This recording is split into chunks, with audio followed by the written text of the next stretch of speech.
Welcome back, and man, do I love coming across videos like this. And I know I've said this before in a past video, but I think I definitely want to start sharing more of these because it just brings me so much joy to come across videos like the one you are about to see here in just a second. But before we get into that, make sure you guys hit that like button and subscribe if you are new.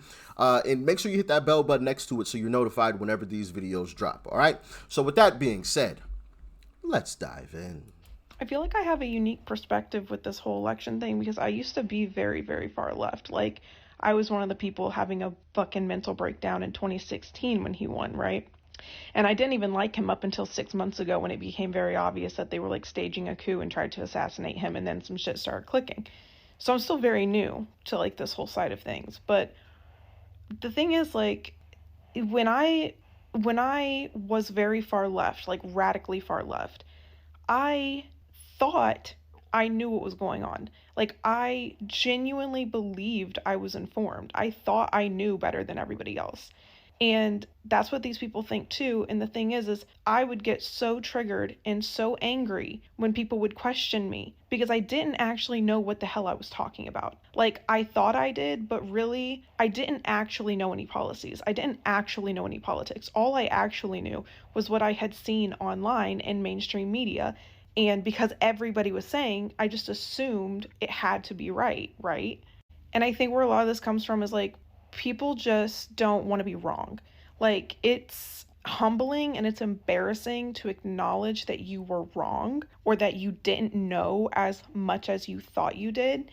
But I would get so defensive and fly off the handle whenever somebody would question me because I didn't actually have any talking points. Boom. You fly off the handle, you get angry because you don't have anything to actually reply with. And that is a key indicator and I used to say this all the time when I first started this journey of discovering the truth. I used to say when the facts come out, they run. Because every time I would see someone on the left get confronted with actual facts, with evidence, with videos, with statistics, with something that can't be refuted, they would get angry, start calling the other person names, and they'd run off, storm off, they're gone. And that's because they had nothing to combat what the other side was saying. And you see that even up to Democrat politicians. It's a bunch of nonsense, a bunch of BS, a bunch of crap, literally a bunch of crap. When they don't have anything to say, they just keep on walking, or they get angry. What did Hakeem Jeffries recently say? Hakeem Jeffries recently said, well, we're not afraid of this dude. We're not afraid of this guy. Talking about Uncle Trump, of course. We're not afraid of this guy. Nobody said you were afraid of anything. What are you talking about, bro? What are you talking about? What do you have to be afraid of?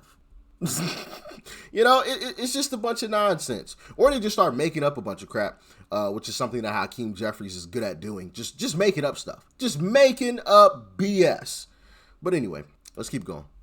And the talking points I did have were inaccurate, but I didn't want to be wrong. So I just kept fucking regurgitating. I just kept echoing the same shit that I was hearing over and over again.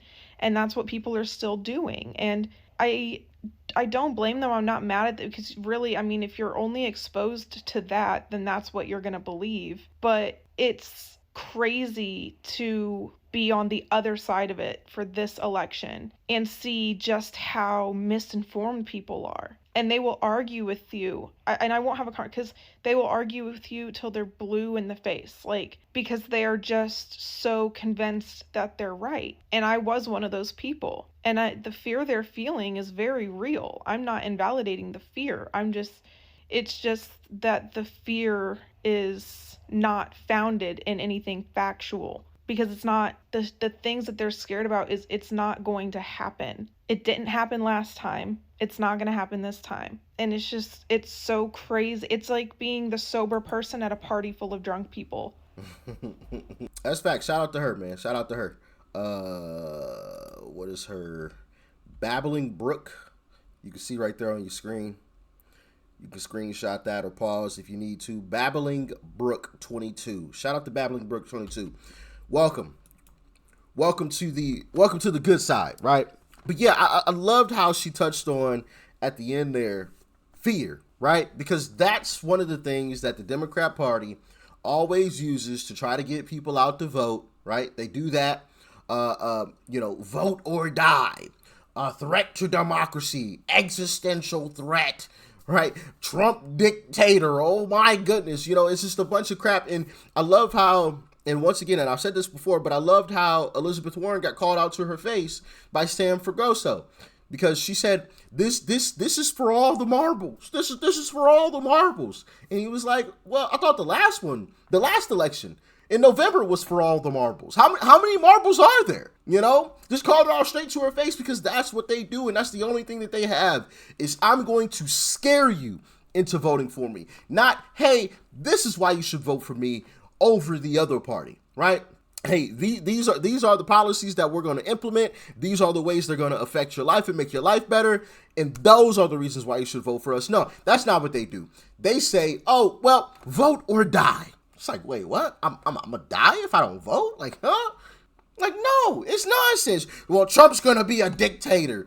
I don't know if you knew, but Trump was already president once before. And say what you want. Oh, well, Trump tried to fight this. He tried to fight that. The bottom line still remains. When it came time to leave that White House, what did Uncle Trump do? He left. Because what people on the left like to do, well, Trump did this and Trump did that. He tried to fight this. He tried to stage a coup, blah, blah, blah, blah, blah, blah, blah. They do a bunch of talking around the bush, and they don't actually. What's the bottom line? He left. When it came time to leave, he left. He didn't say, you know what, I'm about to be like that guy from Russia, because I know most of you know, if not all of you know, Russia used to have elections. Well, they technically still do, but we know. We know those elections probably ain't real elections, okay? But regardless, there came a time where he was just like, no, we ain't having no more. I'm not leaving being the president of Russia. Nope, not doing it. Trump could have done that. I'm not saying if he would have succeeded or not succeeded, but he could have attempted that. He could have said, y'all gonna have to drag me out of this White House, a cold, dead corpse. He could have played that route, because real dictators don't leave office. And that's the bottom line. Trump actually left though. So all that talk is nonsense. But I also love how she touched on, it's almost like you're the only sober person in a room full of drunk people.